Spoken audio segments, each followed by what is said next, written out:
Okay, we've got another question from Michelle. Hi, Michelle. It's good to hear from you again. Okay, my question is about what I'll call difficulties settling, and she's got that in quotes. In the past several months, whenever I try to sit down with a book, a TV show, a movie, a podcast, I have a lot of trouble settling with it. I listen, read, or watch for a couple of minutes and have the thought that it's not the right one or not exactly what I want. I start to get worried about wasting my time on something that's not fun or meaningful. I don't mean that I don't feel okay having fun. It's just that when I'm in the space of having fun, I get a feeling like this is precious. It better be good. And here, not good would mean I didn't laugh very much if it's a comedy, or I wasn't moved if it's a drama, or I didn't learn anything about myself if it's personal growth. I wonder if it's related to a scarcity mindset or my general perfectionism. Yes. And let me just say, this is why we write things out as sensitive people.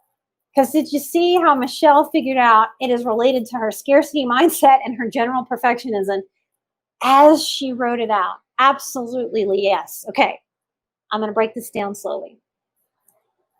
I'm not very good at slowing down. I want to jam pack and give you sort of the most bang for your time, your effort, your financial contribution. And sometimes that makes me a little Speedy Gonzalez. Okay, trying to slow down. It's my own work.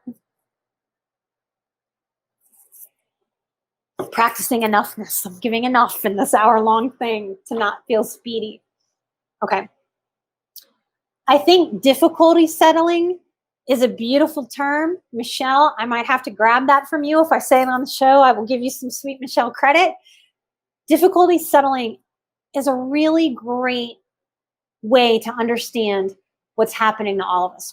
What I think is happening to all of us, not just sensitive people in the whole world, because everybody's having struggle with this, is it's a teeny tiny PTSD-like symptom, post-traumatic stress.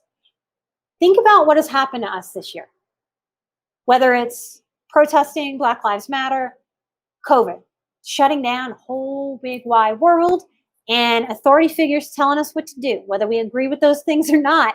It's people of authority stepping in and telling us what to do.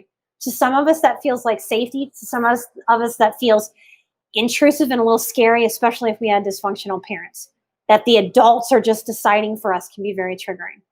Okay? Even if we do agree with it, that can be really triggering. Okay? Also, even when we're limiting our news consumption, even when we're limiting our social media consumption, there is no way to block out the fear-based, big, fear that has been cultivated, sent out into the world, even messages of, I'm just going to say it this boldly, you're stupid if you're not scared. Ooh, my skin crawls with the emotional dysfunction of that kind of message. Okay? Before this happened, I have been known to say and beat the drum of fear is never the reason to make a conscious decision. Why? Our fear-based systems are set up to react without thinking. If you attack me in a dark alley, my system is set up to not think. Why? Because we don't want to think. I don't want to sit back and be like, ooh, somebody's about to attack me. What's going on here, brain? What shall we do? It's too slow. So our system is set up to intentionally not think when our fear response has been activated, so that I just haul ass and run away, flight, or fight, bite, kick, scream, punch, to save myself without thinking. So here we are in this modern era of social media and news. And what are they doing? Systematically and intentionally trying to motivate us with fear. As we get scared, we get activated. Even if it's low grade, our nervous system is on.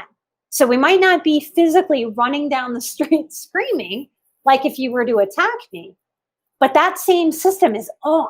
And isn't that kind of a crazy freaking thing? Because our fear-based system is about being attacked by a lion or tiger when we were cavemen. It's not about being able to sit there and think about all the scary things that could possibly happen to us and how we need to act. We want to consider smartly, but not so much out of fear. So we have been, even if we've been distancing, on a constant diet of fear. Okay? And being told that the smart, right thing to do is to make decisions from fear. I fundamentally disagree with that. No matter how true and real the fear may be. Okay. So what's happened is this steady diet of fear. We're activated. Okay. And then to go to Michelle's question, then we're asking our bodies that have basically been given the message scary, scary, scary, fear, fear, fear, but there's nothing to run from physically and there's nothing to physically fight. A lot of you are wondering, ooh, why are we seeing like people be so nasty and fight? My God, I heard a story the other day, not a client, so it's not a confidentiality thing, but of someone saying that their friend got berated and shamed and screamed at going into a store because she wasn't putting a mask on her incredibly autistic son. And they were screaming and shaming at her and at him. It is really a problem to come at any situation, in my professional and personal opinion, through the lens of fear and then projecting onto other people, people that we do not know their personal circumstance. And to assume that anyone who doesn't have that mask on is coming from a place of being an asshole is really problematic. And just because it may be true that there are assholes in our society, there always will be. And they will always be those people, no matter what, on all sides screaming. Someone forwarded an article to me about how it's a good idea and the right thing to do. I think it was written by Yahoo, put out by Yahoo, to scream and go off on people. It's terrible. It's terrible. So here we are with all this going on. And then we're going to ask our bodies with no real resolution because we're in this limbo with no end in sight. And that's the difference. Our systems, if you attack me and I run down the street or I fight you or I freeze and take the beating and hope I survive, if my body decides that's the smartest strategy, then that's what we do. We freeze with no resolution. Then we're going to sit down and ask our bodies, hey, focus on this book. Hey, sit down and focus, because it's safe to just sit down and focus. Do you see how contrary that is to how our bodies work? And it really gives us some insight into how we sort of collectively have expectations for this body that carries me around.